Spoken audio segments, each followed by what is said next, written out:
Amen. Je vous propose de prendre un texte. Le texte de mon message va s'afficher devant nous. Le titre plutôt de mon message, c'est quelque chose qui est actuel, c'est quelque chose que j'ai voulu et conjuguer au présent. Le sang de Jésus nous parle. Le sang de Jésus nous parle, il nous parle aujourd'hui, il ne cessera jamais de nous parler. Et je vous propose de prendre un verset qui est le point de départ de notre méditation, qui se trouve dans l'Épître aux Hébreux. Et je vous invite à tourner les pages si vous avez la Bible sous le format papier devant vous. Si vous l'avez sous le format application, ça fait moins de bruit. Ça va plus vite. Pour chercher quel est le bon verset dans les 66 livres de la Bible. Des fois, on est perdu. Hébreu, c'est où? C'est vers le début, vers le milieu, vers la fin. C'est vrai que dans ce sens, les applications, c'est plus rapide. Quoique y ait la table de matière. Mais on va dans l'hébreu. C'est bon? Et nous lisons juste le verset 24. Du chapitre 12, pardon. Ça serait compliqué d'aller dans le chapitre 24 puisque Hébreu s'arrête au chapitre 13. On va au chapitre 12. C'est bon? On prend le temps ensemble? Ceux qui ne l'ont pas, pardonnez-moi, la technique c'est beau, on va revenir sur le plan tout à l'heure, ça s'affiche devant nous. De Jésus qui est le médiateur de la nouvelle alliance. Et du sang de l'aspersion qui parle mieux que celui d'Abel. On relit. La tournure de phrase peut-être est un peu compliquée pour la compréhension, mais en fait c'est très simple. De Jésus qui est le médiateur de la nouvelle alliance et du sang de l'aspersion qui parle. Le sang de l'aspersion, c'est le sang de Jésus. Et qui par son œuvre à la croix, le sang qui a coulé, le texte nous dit qu'il est devenu le médiateur. On sait ce que c'est un médiateur. Hein. Dans les mairies, il y a des médiateurs ou des médiatrices. Et c'est quoi? C'est des personnes qu'on appelle lorsque les relations sont compliquées. Souvent, par exemple, avec des voisins. Il a pris 10 cm de clôture en plus chez moi. Il y a sa branche de son arbre qui dépasse de 30 cm. Et on est prêt à sortir le fusil. Et... Les relations, des fois, sont compliquées. Et du coup, qu'est-ce qu'on fait? On va chercher un médiateur. Le médiateur, il fait quoi? Il va tout faire pour entendre l'un, entendre l'autre, et faire que la communication, la communion, la relation puisse être restaurée. Et Christ, le texte nous dit que Christ est le médiateur entre Dieu et les hommes. Ce n'est pas écrit dans la parole de Dieu que la religion chrétienne est médiatrice entre Dieu et les hommes. Ce n'est pas écrit, vous êtes bien assis? Je vais plus loin. Ce n'est pas écrit que l'Église avec un grand E est médiatrice entre Dieu et les hommes. C'est écrit que Jésus, à cause du sang versé, est médiateur entre Dieu et les hommes. Aujourd'hui, encore, le sang nous parle, nous permet d'y voir clair. Je vais là-bas, je vais ici, on m'a dit ceci, mon histoire c'est cela, ma culture c'est cela. Ok, tout ça tu le prends, tu le gardes, tu le mets un instant de côté et on regarde ce que dit l'Écriture. Parce que ce qui nous intéresse, à vous et à moi, toujours, c'est que dans notre démarche spirituelle, nous ne nous trompions pas.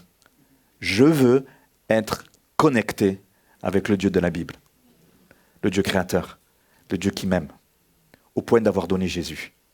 Et Jésus est le médiateur, le seul médiateur, au travers de son sang. Si tu as Jésus, tu as tout compris. Amen. Alors là, j'ai noté, tout le monde rugit un amen quand même. Pour ceux qui prennent en route, on a regardé dimanche dernier, on s'est arrêté en route, on reprend le fil ce matin, la valeur du sang de Jésus. Beaucoup de choses très riches là, la valeur du sang de Jésus. Je remets sur quelques slides, il y a une valeur de substitution. Si vous voulez écouter, je crois qu'on l'a mis sur YouTube, là, le partage de la prédication de dimanche dernier. C'est accessible. Valeur de substitution. Christ est mort à notre place. Substitution. Valeur de justification. Nous sommes rendus justes non pas par nos œuvres, mais par la foi au sang versé. Par la confiance que je porte au sang versé. Valeur de rachat. La Bible nous dit que Christ, à la croix, il a payé la rançon. Le rachat de notre vie.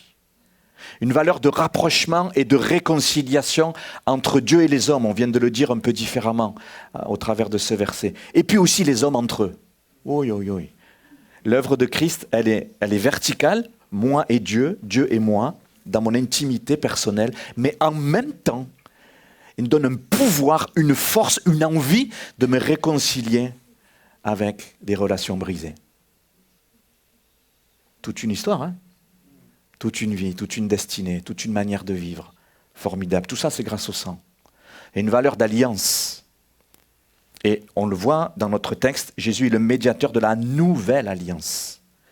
Il y a une nouvelle alliance qui est disponible grâce à Christ.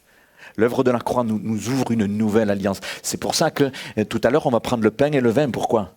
Parce que pour ceux qui sont rentrés dans cette nouvelle alliance, qui l'ont choisi de cœur, pas qu'ils l'ont choisi culturellement, pas irrités de nos parents, qui l'ont choisi de cœur, rentrent dans une nouvelle alliance. Christ est celui qui a ouvert une nouvelle alliance. Une valeur de purification, une valeur de sanctification. Ici, le mot sanctification, ce n'est pas perfection. Bibliquement parlant, le mot sanctification, ça veut dire être mis à part. Mis à part. L'œuvre de Christ dans ma vie me fait comprendre le sens à ma vie. On a tous des personnes qu'on côtoie qui cherchent le sens à leur vie, non ? Peut-être même nous, mais des fois au milieu de nous, là, c'est quoi ? On dit l'existence, pourquoi j'existe ? Quel est le sens à ma vie ?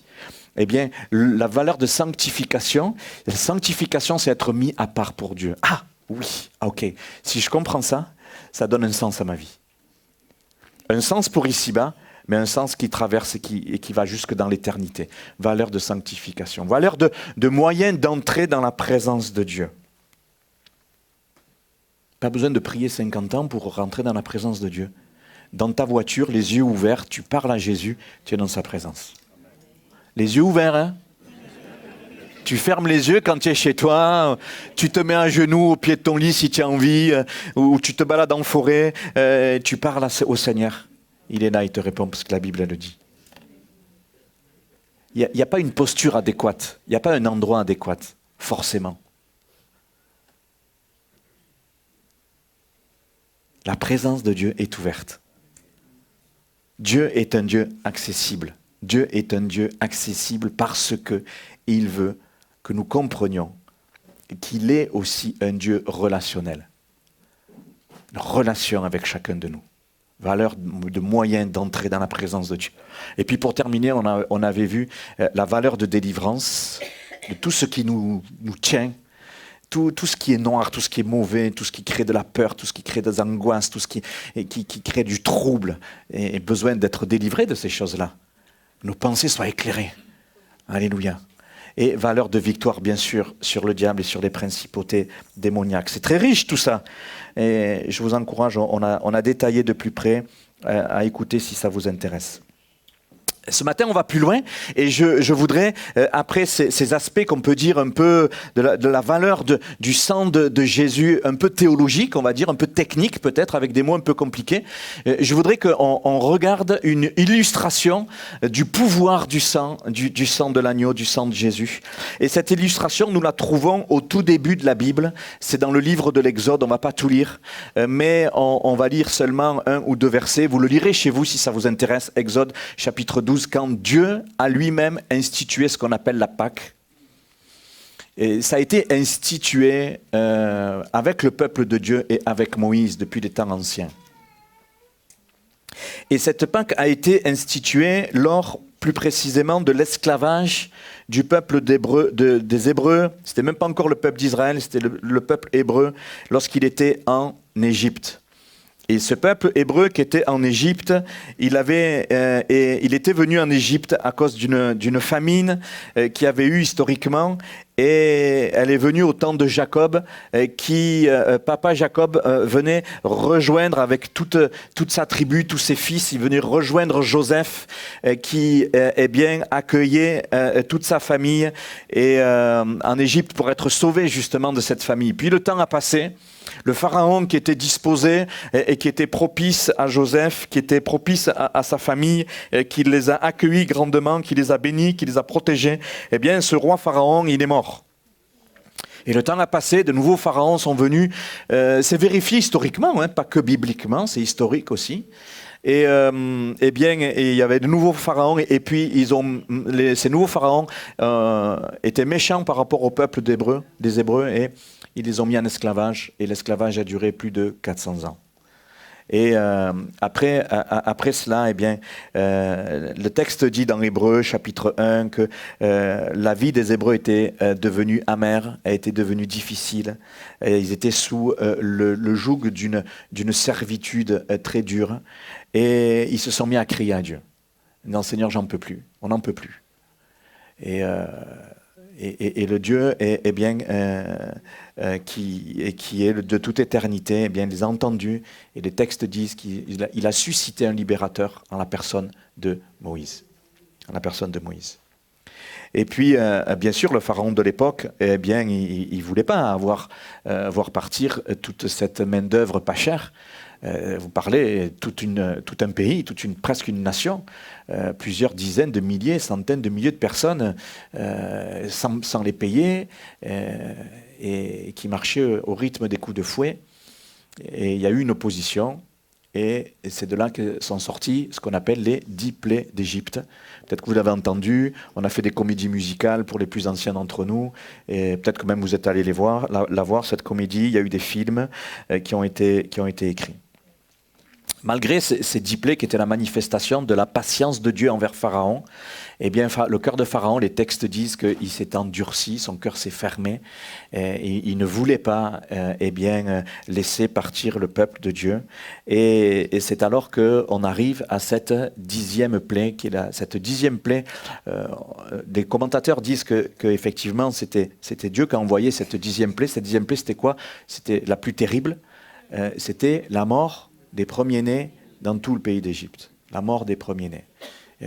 Tous les parents, là, le premier-né, c'est qui? Même s'il a 15 ans, 20 ans, 30 ans, ton premier-né, il meurt. Terrible. Et en même temps, c'est pas même Dieu qui a envoyé directement cette plaie, c'est le pharaon lui-même qui s'est, comme on dit, tiré une balle dans le pied et qui voulait, lui, tuer les enfants du peuple hébreu. Et Dieu est allé dans le sens de Pharaon. Et il dit, tu veux tuer? Alors c'est dans tout le pays d'Égypte.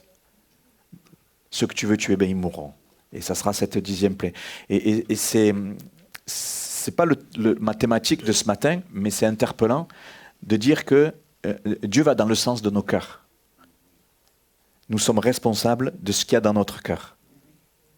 Dieu veut nous toucher, Dieu nous présente son amour, Dieu nous présente l'œuvre de Christ, avec tout ce que cela représente, on l'a revu encore ce matin.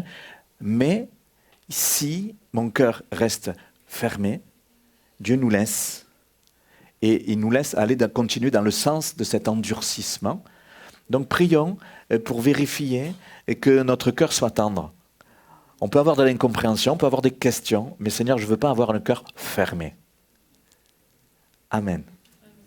Donc nous sommes dans cette 10e plaie, et cette malédiction allait toucher également le peuple hébreu. Tout le monde était concerné parce que tout le monde était sous l'autorité du Pharaon. Tous ceux qui étaient sous l'autorité du Pharaon, les Égyptiens, mais aussi le peuple hébreu qui était considéré comme le peuple de Dieu, et allaient être impactés par cette 10e plaie. Et c'est quelque chose qui est important de soulever. Et donc là, Dieu a mis en place quoi? Il a mis en place une parade pour que les familles ne soient pas impactées par la malédiction de cette dixième plaie. Et donc, on voit tout ça rapidement pour vous expliquer la mise en place de ce qu'on appelle la parade. La parade, c'est quoi? Eh bien, c'est l'agneau qui devait être sacrifié dans chaque maison. Et le peuple hébreu ont obéi et ils ont été protégés. Les maisons d'Égypte, de Pharaon, des Égyptiens, n'ont pas obéi et ils ont subi l'effet de cette dixième plaie. Et nous lisons Exode chapitre 12, du coup, verset 13. Il est écrit ceci, et ça rejoint donc la thématique qui nous occupe. Le sang nous parle encore aujourd'hui, mais le début de l'illustration, ça a commencé là dans Exode chapitre 12. Le sang vous servira de signe. Le sang vous servira de signe. Sur les maisons où vous serez, je verrai le sang, je passerai au-dessus de vous, et il n'y aura pas sur vous de fléau destructeur quand je frapperai tout le pays d'Égypte. Tout le pays d'Égypte. Le sang de l'agneau, d'un animal ici, attestait du fait que la mort était déjà passée. L'ange de la mort passait, mais quand il voyait le sang, il ne rentrait pas dans les maisons pour faire son travail. Pourquoi? Parce qu'il voyait le sang. Et en voyant le sang, il y avait l'œuvre de la mort qui était déjà passée. Elle ne passait pas sur le premier-né de la maison, mais elle était passée sur l'agneau qui avait versé son sang. Et le sang était passé sur les montants et sur les poteaux de l'entrée de la maison. La mort était déjà passée, non sur les premiers-nés, mais sur une victime sacrifiée à leur place. Ce sang était comme une rançon rachetant la vie du premier-né, et il annonce le sang de Jésus. Dieu avait mis en place cela. Moïse, il n'avait pas compris. Le peuple n'avait pas compris la portée. Mais vous et moi, comprenons la portée. Ça préfigurait l'œuvre de Christ. La Pâque, ça signifie l'action de passer. Pessa en hébreu. Action de passer. Et les Hébreux, à l'époque, ils ont expérimenté cela. Il y a eu plusieurs passages dans cette circonstance. La mort est passée, mais elle les a épargnés. Parce que l'agneau avait été sacrifié. Plus tard, ils vont passer à travers la mer Rouge. Ils vont passer au travers, sans mal, pour quitter le pays. Et on voit que l'image du sang versé à l'époque, ici, eh bien, ça a protégé le peuple de Dieu. Et l'œuvre du sang les a protégés. Et l'œuvre de Christ dans notre vie nous protège. Nous protège. Il y a une protection particulière pour tous ceux et celles qui, aujourd'hui, eh bien, font confiance au Seigneur. Il y a une protection. Amen. Par la foi dans le sang de Christ, sur qui la mort est passée alors que nous la méritions, eh bien, nous passons de la mort à la vie. Des ténèbres à la lumière, de la puissance de Satan à Dieu. On comprend que l'application, elle n'est pas physique, elle est dans une portée spirituelle. Nous ne parlons pas seulement de la mort physique, mais nous parlons de la mort spirituelle. La mort spirituelle, c'est quoi? C'est vivre sans Dieu. C'est vivre coupé de Dieu. Vivre de celui qui est le prince et le créateur de toute vie. Mais Christ est venu pour que eh bien, cette malédiction soit brisée. Nous passons de la mort à la vie, des ténèbres à la lumière et de la puissance de Satan à Dieu. Alléluia. Si nous revenons à notre texte, le sang vous servira de signe. Et c'est ça le signe, on l'a compris, c'est ce qu'on appelle prophétique. Quelque chose qui s'est passé à un moment, annoncer quelque chose dans l'avenir. ce qui s'est passé avec Moïse, ce que Dieu a institué. Et d'ailleurs, quand vous lisez toute l'histoire du peuple d'Israël, Dieu dira, vous perpétuez tous les ans cette fête de Pâques, pour vous rappeler que le jugement devait tomber sur vous et vous avez été épargnés. L'origine de la fête de Pâques, qu'on dit chrétienne, elle trouve son origine là. Elle trouve son origine là. La Bible est extrêmement complète et extrêmement cohérente. Alors, il y a l'aspect prophétique de la Pâque, il est précisé rapidement dans tout ce que je viens de vous partager, mais le sang doit servir de signe, et aujourd'hui, le sang nous parle. Et c'est le signe pour nos vies, et tous les bienfaits que ça produit vous servira de signe. Le mot signe, en hébreu, 3 lettres. Hôte en français. Mais les 3 lettres de ce mot, c'est en hébreu, c'est Aleph, Vav et Tav. Ces consonnes de l'alphabet hébreu, tenez-vous bien, vous êtes bien assis, ont les sens suivants. Bœuf, clou, croix.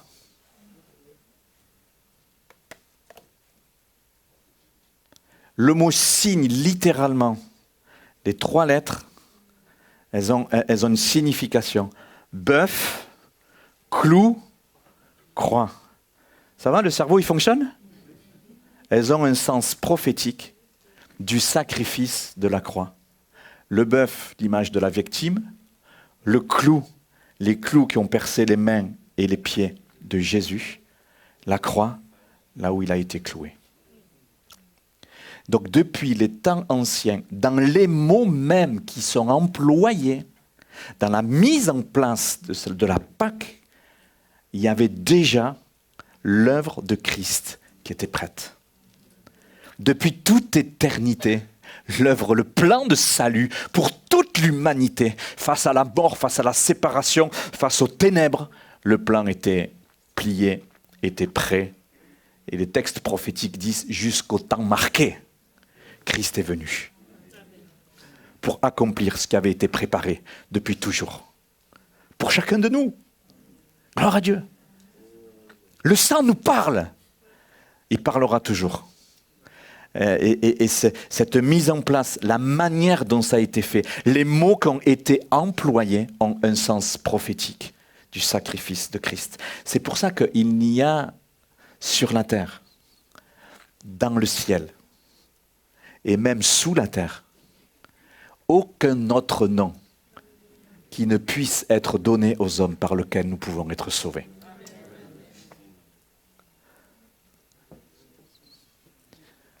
On le redit, si tu as Jésus, tu as tout compris.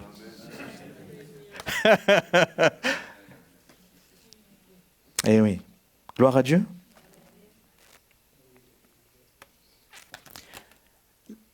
La grande application qui est toujours valable, puisque cette mise en place de la Pâque est un type de ce qui nous intéresse à vous et à moi, si dans les temps anciens, le sang d'un animal a été suffisant pour protéger le peuple et pour le délivrer de la mort, autant le sang de Christ aujourd'hui pour vous et moi est suffisant pour nous protéger de la même manière. Christ est suffisant pour toutes tes luttes, pour tous tes combats et pour toutes tes questions. Christ est suffisant pour que l'Église puisse aller de l'avant. Christ est suffisant. Amen. Une petite anecdote pour ceux qui ont pu être là et qui ont pu écouter. Vous savez, quand on a parlé de Jésus qui guérit les cœurs brisés, cette grande thématique qui nous a occupés, on est resté un instant, on a pris le texte du fameux premier meurtre de l'humanité, de Caïn qui a tué Abel, son frère. Vous vous rappelez de ça ? Et que lorsque Caïn a tué son frère, les textes disent que Dieu a mis une marque sur lui. Littéralement, il a mis « hôte ». C'est le même mot qui est utilisé. Il a mis un signe pour qu'il soit protégé. Protégé de la sanction qu'il devait subir à cause du meurtre de son frère. Si vous relisez dans la Genèse, le premier meurtre de l'humanité, c'est écrit que Caïn, Dieu l'a laissé aller, l'a laissé vivre avec une marque sur sa vie. Le texte dit le mot marque, c'est le signe, un signe de protection afin qu'il ne meure pas. Malgré sa faute, qui permet de vivre. Et c'est le même mot, hôte, et qui préfigurait l'œuvre de Christ sur sa vie. Je ne sais pas quelle terrible chose peut toucher le cœur de quelqu'un ou de quelques-uns. Quelque blessure ou accident de la vie peut toucher nos cœurs et détruire notre perspective d'avenir et de vie, tout simplement. Laisse-moi te dire qu'avec l'œuvre de Christ, non seulement il y a protection, mais il peut y avoir guérison qui peut te permettre de continuer à vivre et à avancer. Quelque blessure ou accident de la vie que tu aies pu traverser. Si ça a marché avec Caïn, ça a marché avec le peuple de Dieu au temps ancien, ça marche avec nous. Le sang, dans ce sens-là, nous parle aujourd'hui. Alléluia. Quelle illustration extraordinaire. Amen. Troisième point que je partage avec vous, un exemple pratique dans la vie de David cette fois-ci. On connaît cette figure de la Bible, ce qu'on appelle le grand roi David, et un exemple de l'efficacité et le signe du sang, comment il est valable pour nous aujourd'hui avec cet exemple. Nous sommes avec David, qui est roi, et qui est dans son palais. Son armée est en train de combattre l'ennemi au loin, et lui, au lieu d'être avec son armée, il est dans ses appartements. Il avait l'habitude d'être avec son armée, à la tête de son armée, à mener ce qu'on appelle les vaillants héros de l'armée de David, avec qui il avait eu de nombreuses victoires. Vous lirez tous ces textes historiques. Mais là, il est dans son palais. Et un soir, il sort sur ce belvédère, sur ce balcon qui est là. Et en bas, il y a une femme qui se baigne dans son plus simple apparat. Et David voit. David voit, mais David convoite aussi.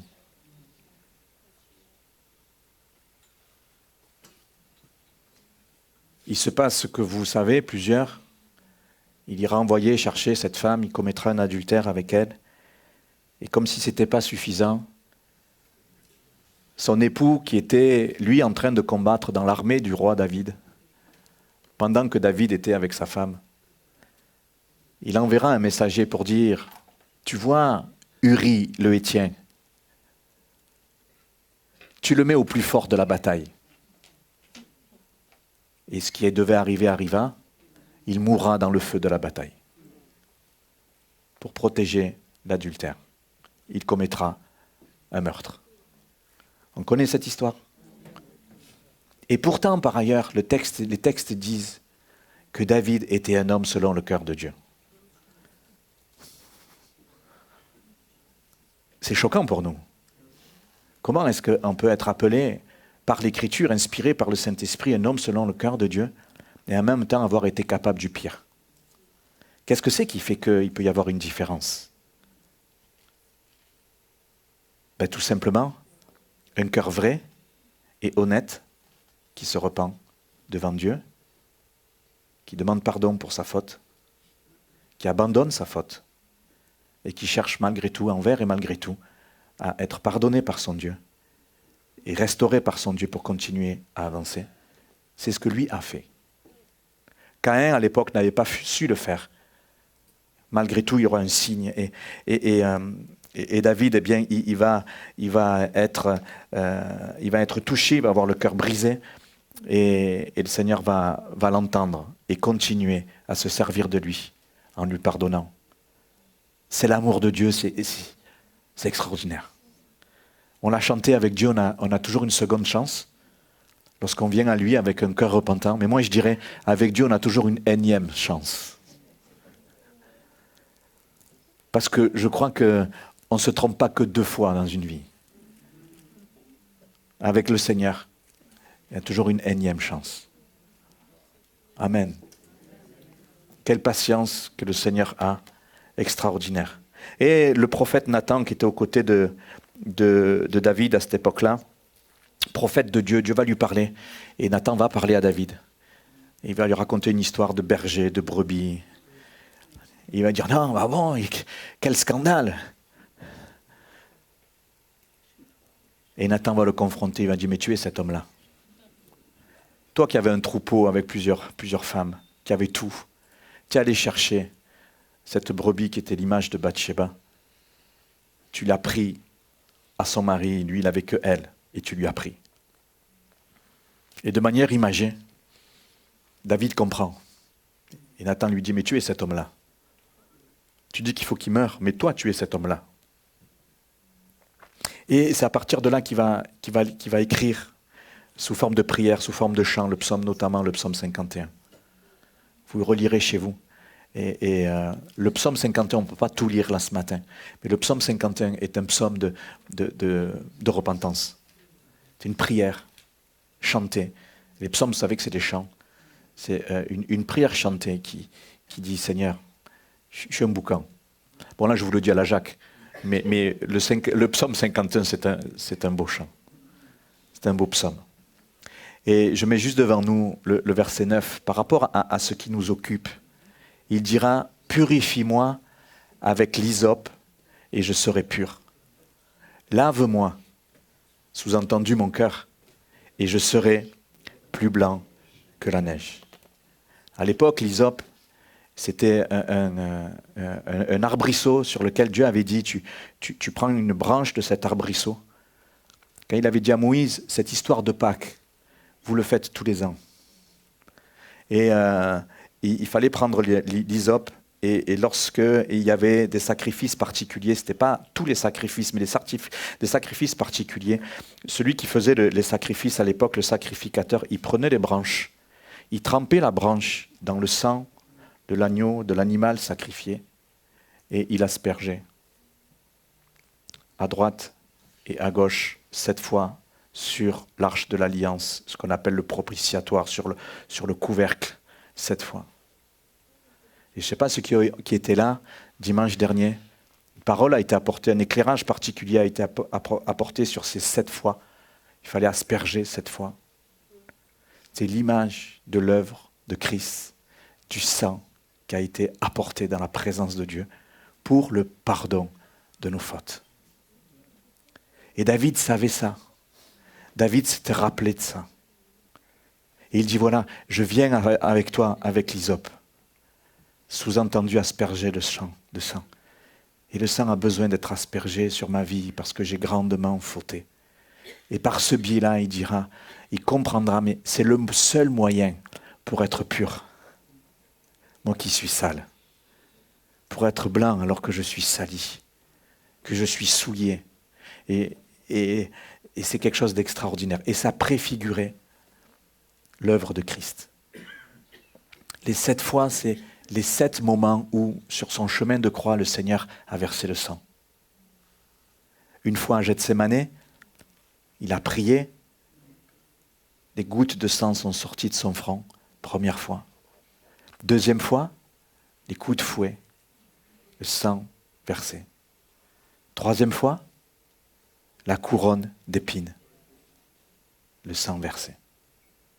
4e, 5e, les mains percées. 6e fois, les pieds percés. Et 7e fois, le côté avec la lance percé. David, ici, alors qu'il a grandement péché, je viens à toi avec l'hysope. Pour être restauré, pardonné, purifié, rétabli dans ma communion avec Dieu. Je prie pour que nous comprenions ce matin, une fois de plus, quel que soit ton état, où que tu en sois avec le Seigneur, c'est possible d'être restauré. Le sang nous parle aujourd'hui. Amen. Nous qui nous réunissons ne sommes pas parfaits, mais nous nous plaçons sous le sang de l'agneau. Seigneur, purifie-moi encore et encore. Je suis ton enfant, je t'ai donné ma vie, mais pour la énième fois, j'ai besoin et que ta grâce se manifeste pour moi, ton pardon, ta patience.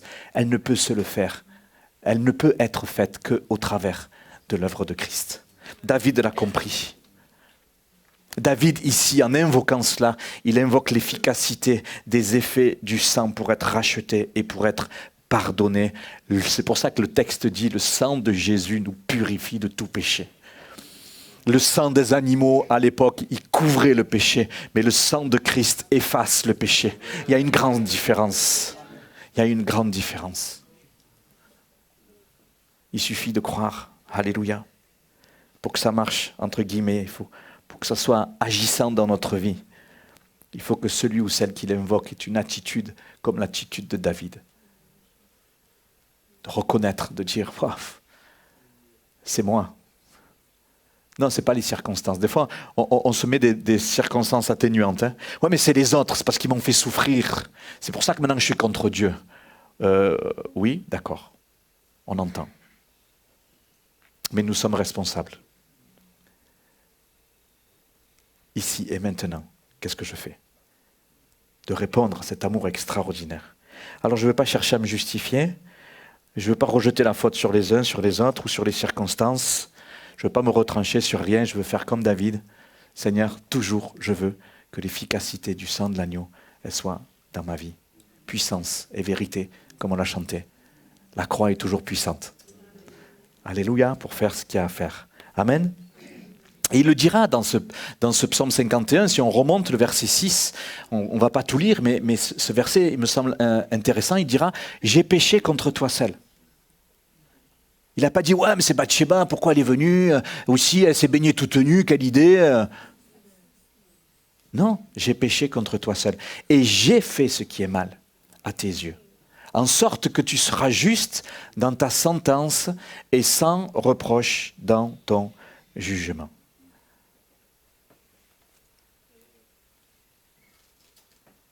Dans toute la Bible, le sang de Jésus apparaît de manière réelle, de manière prophétique. Sans effusion de sang, il n'y a pas de pardon. Dans le monde spirituel, l'ennemi tremble lorsqu'il y a des hommes et des femmes qui choisissent de faire confiance à Jésus. L'emprise de l'ennemi des ténèbres sur les vies, sur les familles, est obligée d'être relâchée quand le sang jaillit. Alléluia. Le sang nous parle aujourd'hui. Amen. Que notre foi puisse être encouragée. C'est le message central de toute la parole de Dieu. De toute la parole de Dieu. Et le sang de Jésus te parle aujourd'hui. Son efficacité est toujours là pour intervenir dans nos vies. Qu'est-ce que nous répondons chacun? C'est intime, c'est personnel. Que nous puissions répondre avec force, courage, humilité, comme David. Je viens à toi comme je suis. Seigneur, renouvelle-moi dans ta présence. Crée en moi quelque chose de nouveau. Crée en moi un cœur pur, entier pour toi. Crée en moi un sens nouveau à ma vie, une destinée nouvelle à ma vie. Alléluia. Qu'aucune circonstance ne nous fasse oublier l'œuvre de Jésus. Amen. On prie? J'ai terminé.